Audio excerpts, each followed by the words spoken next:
Day 36, Book of Leviticus. Chapter 14.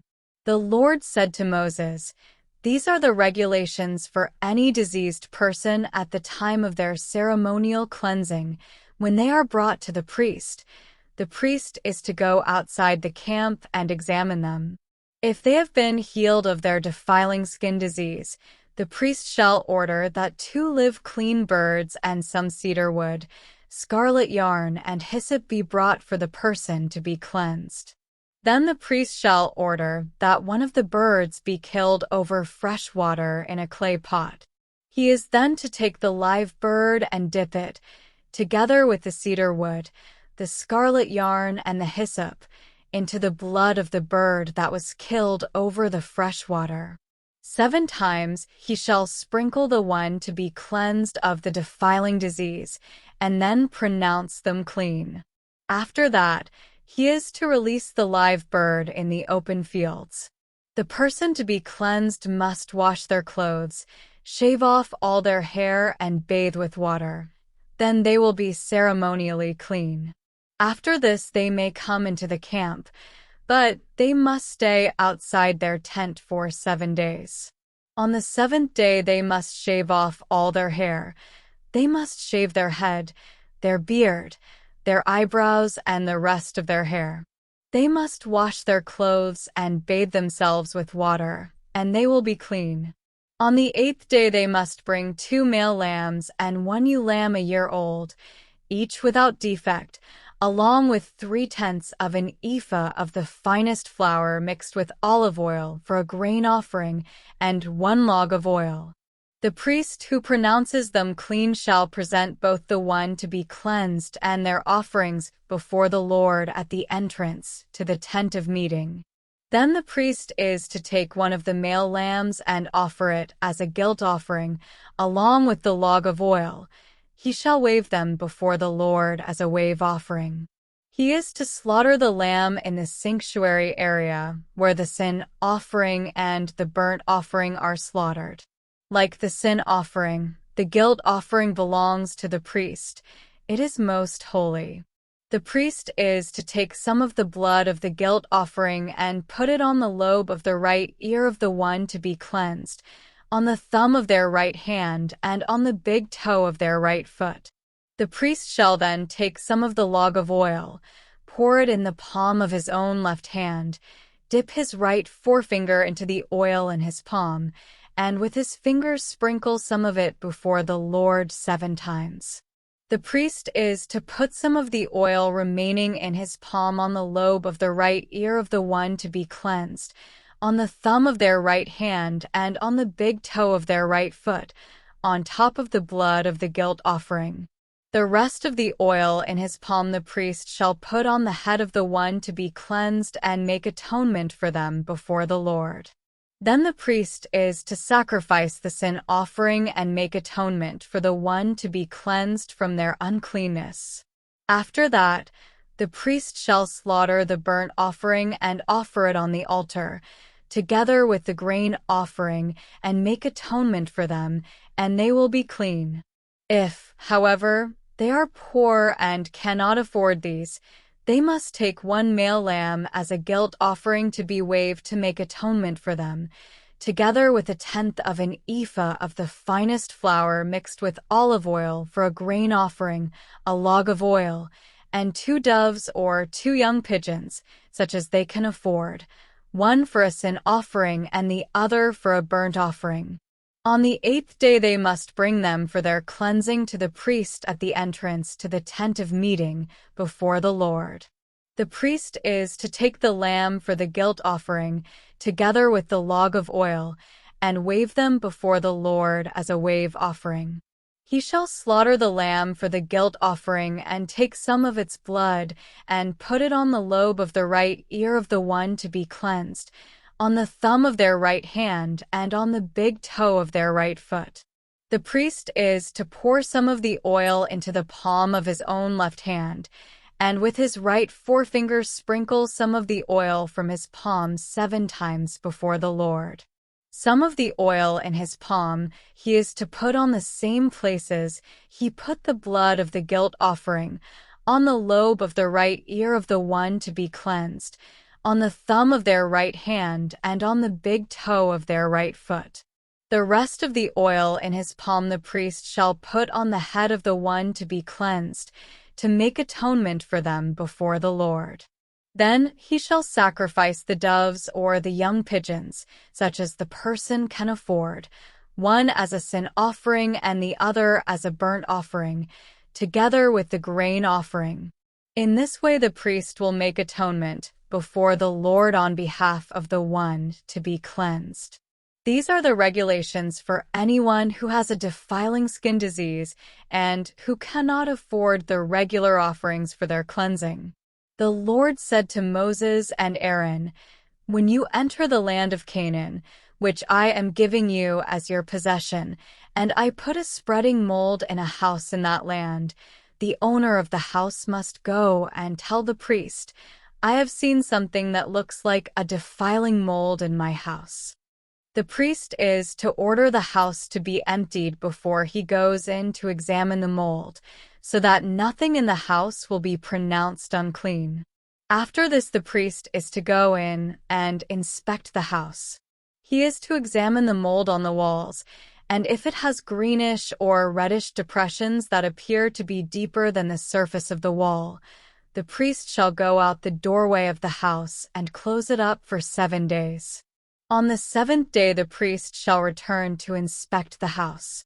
If the mold has spread on the walls, he is to order that the contaminated stones be torn out and thrown into an unclean place outside the town. He must have all the inside walls of the house scraped and the material that is scraped off dumped into an unclean place outside the town. Then they are to take other stones to replace these and take new clay and plaster the house. If the defiling mold reappears in the house after the stones have been torn out and the house scraped and plastered, the priest is to go and examine it, and if the mold has spread in the house, it is a persistent defiling mold. The house is unclean. It must be torn down, its stones, timbers, and all the plaster, and taken out of the town to an unclean place. Anyone who goes into the house while it is closed up will be unclean till evening. Anyone who sleeps or eats in the house must wash their clothes. But if the priest comes to examine it and the mold has not spread after the house has been plastered, he shall pronounce the house clean, because the defiling mold is gone. To purify the house he is to take 2 birds and some cedar wood, scarlet yarn, and hyssop. He shall kill one of the birds over fresh water in a clay pot. Then he is to take the cedar wood, the hyssop, the scarlet yarn, and the live bird, dip them into the blood of the dead bird and the fresh water, and sprinkle the house 7 times. He shall purify the house with the bird's blood, the fresh water, the live bird, the cedar wood, the hyssop, and the scarlet yarn. Then he is to release the live bird in the open fields outside the town. In this way he will make atonement for the house, and it will be clean. These are the regulations for any defiling skin disease, for a sore, for defiling molds in fabric or in a house, and for a swelling, a rash, or a shiny spot, to determine when something is clean or unclean.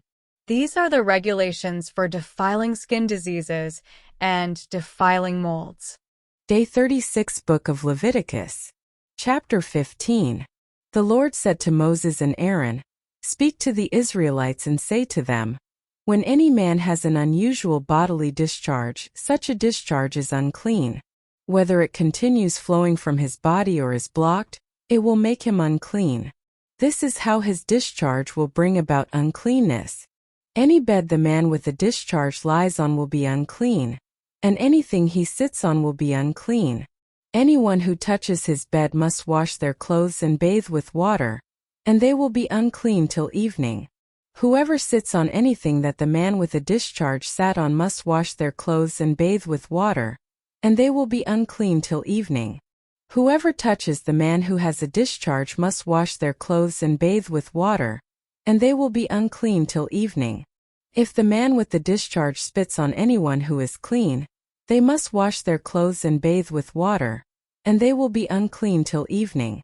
Everything the man sits on when riding will be unclean, and whoever touches any of the things that were under him will be unclean till evening. Whoever picks up those things must wash their clothes and bathe with water, and they will be unclean till evening. Anyone the man with a discharge touches without rinsing his hands with water must wash their clothes and bathe with water, and they will be unclean till evening. A clay pot that the man touches must be broken, and any wooden article is to be rinsed with water. When a man is cleansed from his discharge, he is to count off 7 days for his ceremonial cleansing. He must wash his clothes and bathe himself with fresh water, and he will be clean. On the 8th day he must take 2 doves or 2 young pigeons and come before the Lord to the entrance to the tent of meeting and give them to the priest. The priest is to sacrifice them, the one for a sin offering and the other for a burnt offering. In this way he will make atonement before the Lord for the man because of his discharge. When a man has an emission of semen, he must bathe his whole body with water, and he will be unclean till evening. Any clothing or leather that has semen on it must be washed with water, and it will be unclean till evening. When a man has sexual relations with a woman and there is an emission of semen, both of them must bathe with water. When a woman has her regular flow of blood, the impurity of her monthly period will last 7 days, and anyone who touches her will be unclean till evening. Anything she lies on during her period will be unclean, and anything she sits on will be unclean. Anyone who touches her bed will be unclean. They must wash their clothes and bathe with water, and they will be unclean till evening. Anyone who touches anything she sits on will be unclean. They must wash their clothes and bathe with water, and they will be unclean till evening. Whether it is the bed or anything she was sitting on, when anyone touches it, they will be unclean till evening. If a man has sexual relations with her and her monthly flow touches him, he will be unclean for 7 days. Any bed he lies on will be unclean. When a woman has a discharge of blood for many days at a time other than her monthly period or has a discharge that continues beyond her period, she will be unclean as long as she has the discharge, just as in the days of her period. Any bed she lies on while her discharge continues will be unclean, as is her bed during her monthly period, and anything she sits on will be unclean as during her period. Anyone who touches them will be unclean. They must wash their clothes and bathe with water, and they will be unclean till evening. When she is cleansed from her discharge, she must count off 7 days, and after that she will be ceremonially clean. On the 8th day she must take 2 doves or 2 young pigeons, and bring them to the priest at the entrance to the tent of meeting. The priest is to sacrifice one for a sin offering and the other for a burnt offering. In this way he will make atonement for her before the Lord for the uncleanness of her discharge. You must keep the Israelites separate from things that make them unclean, so they will not die in their uncleanness for defiling my dwelling place, which is among them. These are the regulations for a man with a discharge, for anyone made unclean by an emission of semen, for a woman in her monthly period, for a man or a woman with a discharge, and for a man who has sexual relations with a woman who is ceremonially unclean. Please consider giving this video a thumbs up to show your support. Additionally, please follow, subscribe, and share to help us spread the good news together. Feel free to comment and let us know which country or city you're tuning in from.